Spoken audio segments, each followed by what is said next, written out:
Bienvenue voyageurs dans la caravane de la Gitane sans filtre. Je suis ravie de vous retrouver pour votre horoscope qui couvrira la période du 21 juillet au 4 août 2024.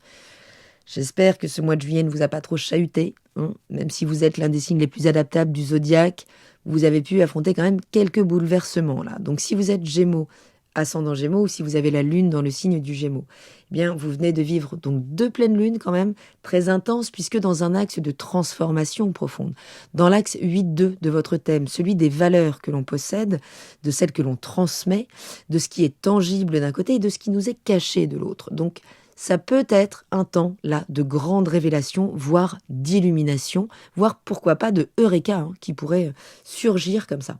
Donc deux pleines lunes, deux possibilités de mesurer, de réévaluer, de réajuster votre autonomie à créer de la valeur, de la sécurité matérielle, financière ou physique et émotionnelle, hein, en mettant en lien votre situation, peut-être que vous vivez, si elle est challengeante, avec une part plus cachée à votre conscience, hein, donc à travers le secret ou la psyché.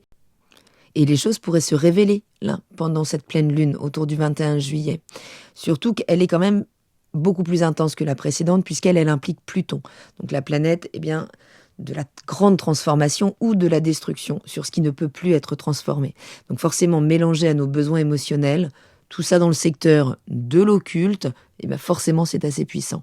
Mais c'est l'opportunité, là, vraiment d'y voir plus clair dans les tréfonds émotionnels, dans ce qui doit être libéré en termes de scorie, de mémoire émotionnelle, pour créer plus de sécurité concrète dans votre quotidien. Donc une situation là qui peut être en lien avec un héritage, qui pourrait arriver à son terme, ou vous pourriez être peut-être pris en flagrant délit, hein, attention, de relations cachées, sexuelles, ou en lien avec le business ou le partage de biens, puisque la Lune, donc en maison 8, donc, qui accentue évidemment, hein, les émotions liées aux transformations profondes, donc aux finances partagées, à la sexualité, aux questions psychologiques intenses, hein, elle est conjointe à Pluton. Donc elle vient vraiment là indiquer des transformations émotionnelles profondes et des révélations dans ces domaines.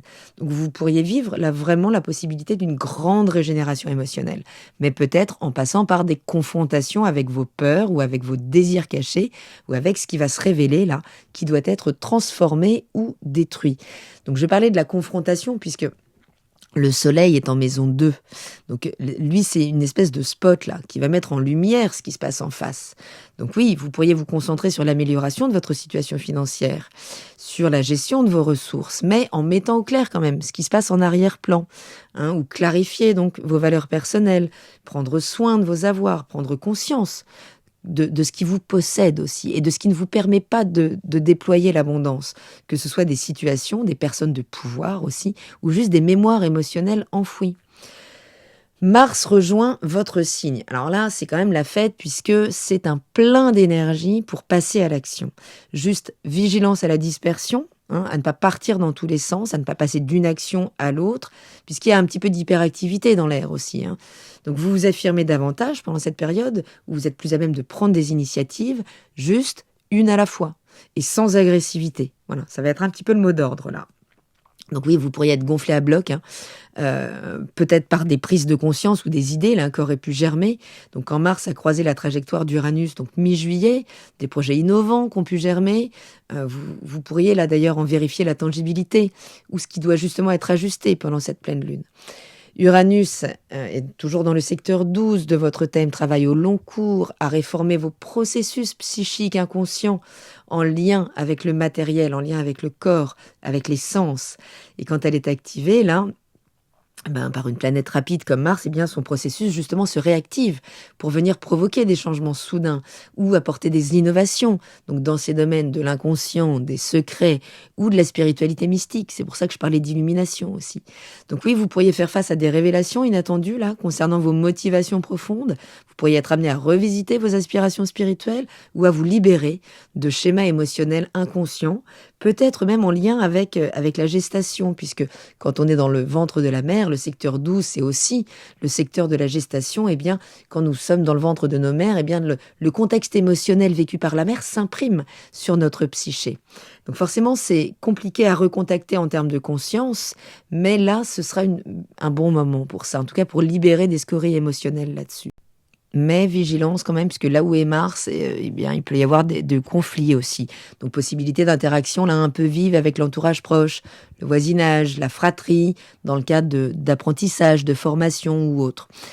Mais voilà, vous avez de la chance, Vénus est aussi en Lion dans ce secteur, donc pour venir lisser un petit peu, ramener quand même de l'harmonie, de la chaleur, de la générosité, de la créativité aussi dans les communications, dans ces mêmes interactions avec l'entourage proche, et peut aussi amener de belles opportunités de rencontres amoureuses, de créer une expansion aussi financière, puisque elle est en très bon aspect, Vénus, la Jupiter, donc dans votre signe, qui travaille en maison 1 à votre expansion, à l'expansion de votre personnalité, de qui vous êtes. Donc la possibilité de chance vraiment dans les relations personnelles, dans les initiatives que vous pourrez prendre, donc dans le cadre là de votre environnement immédiat, dans les petits déplacements, dans les relations avec la fratrie, etc.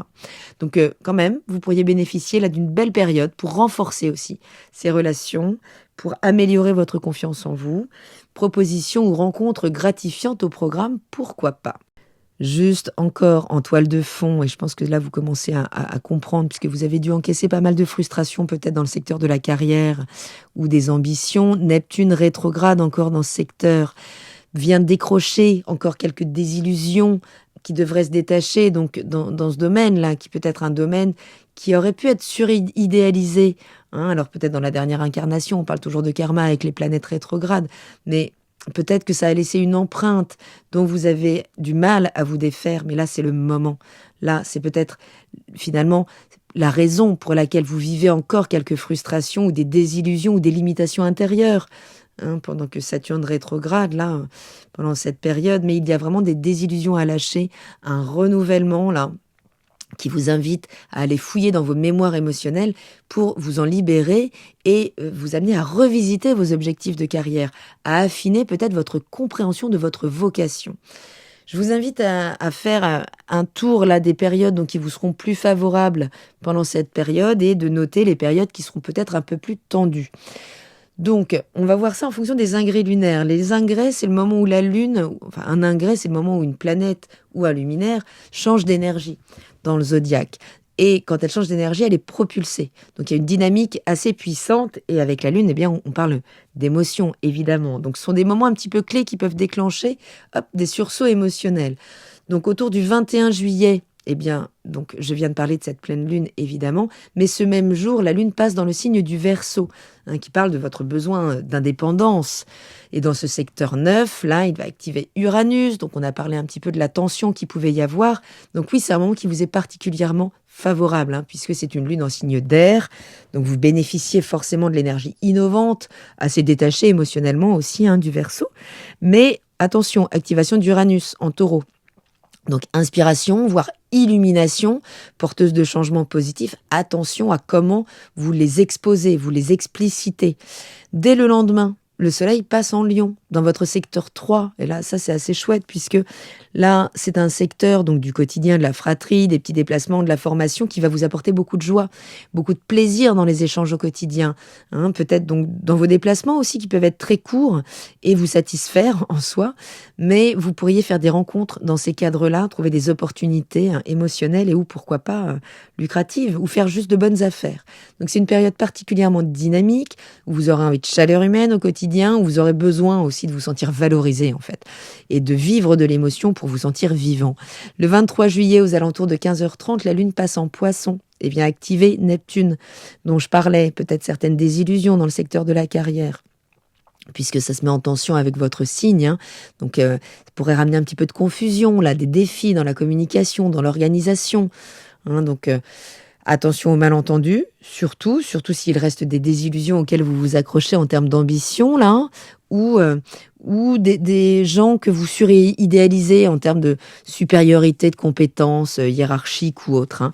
Parce que l'idée, là, c'est justement de réajuster les choses. Peut-être attribuez-vous des qualités finalement pas très tangibles, en fait. Peut-être aussi juste vous êtes lassé de prendre trop de responsabilités et c'est ce qui va vous permettre de réorienter vos ambitions pour que ce soit plus juste. Aux alentours du 25 juillet, vers 17h, la Lune passe dans le signe du Bélier, vient activer ce Mars dans votre signe. Donc là, c'est là où il y a un regain d'énergie, peut-être de combativité pour vous affirmer face à l'adversité. Donc tout est bon pour prendre votre expansion là, au sein de vos réseaux amicaux ou collaboratifs. Le 27 juillet, aux alentours de 21h, la Lune passe dans le signe du Taureau, dans votre secteur 12, dans l'angle mort un peu de votre thème, et vient activer Vénus en Lion. Alors, ça peut nous parler de relations cachées, clairement, juste d'un besoin là de se ressourcer 2-3 jours pour se reconnecter à vos émotions, pour peut-être justement y voir plus clair avant de les affirmer, avant de les exposer. Le 30 juillet, aux alentours de minuit, la Lune passe dans votre signe, donc active ce Mercure qui là, lui, est passé en Vierge, plus analytique, hein. Donc forcément, c'est votre moment.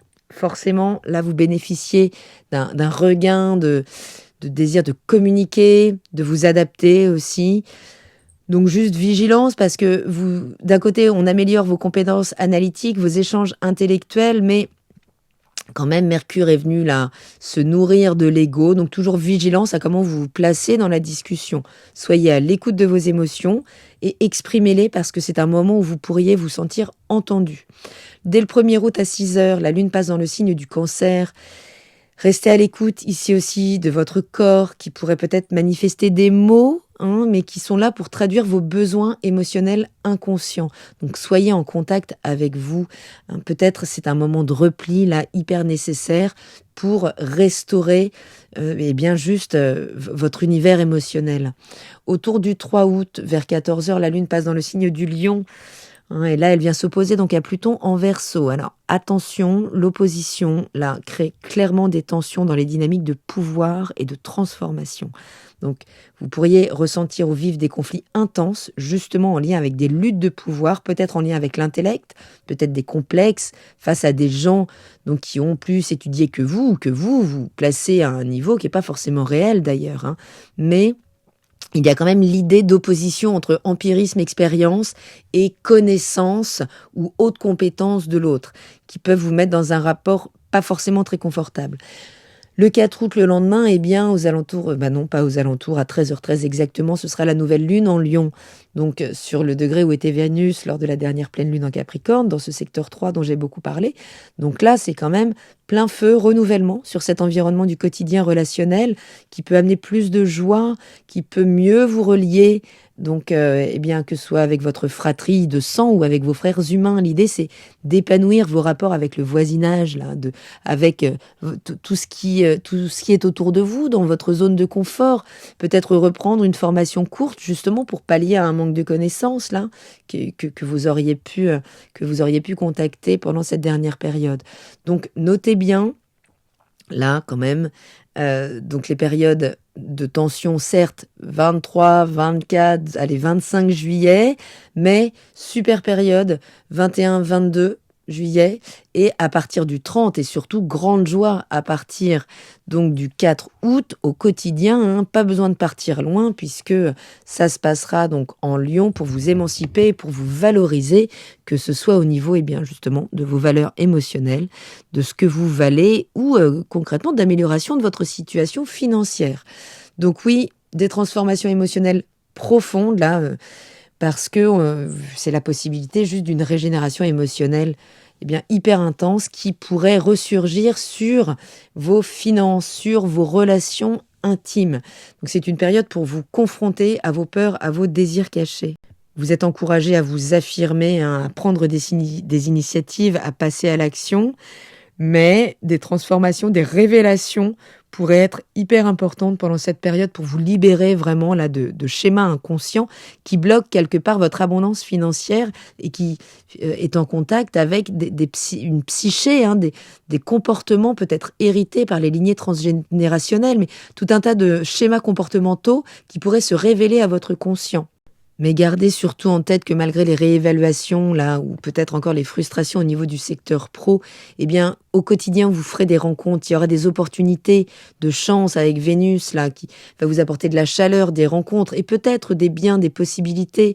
Vraiment, en tout cas, beaucoup de communication, Tout ça travaille à votre expansion concrète. Là, pendant 2 ans, vous travaillez votre confiance en vous, vous la renforcez, vous prenez littéralement de l'expansion. Juste attention aux excès, puisque si vous prenez de l'expansion, ça peut toucher le corps aussi. Donc voilà, n'abusez pas trop des plaisirs de la vie, mais juste profitez-en, quoi. Je vous remercie pour votre écoute, je vous embrasse, je vous souhaite une très belle période, un très bel été et je vous dis à très bientôt dans la caravane de la Gitane sans filtre. Salut!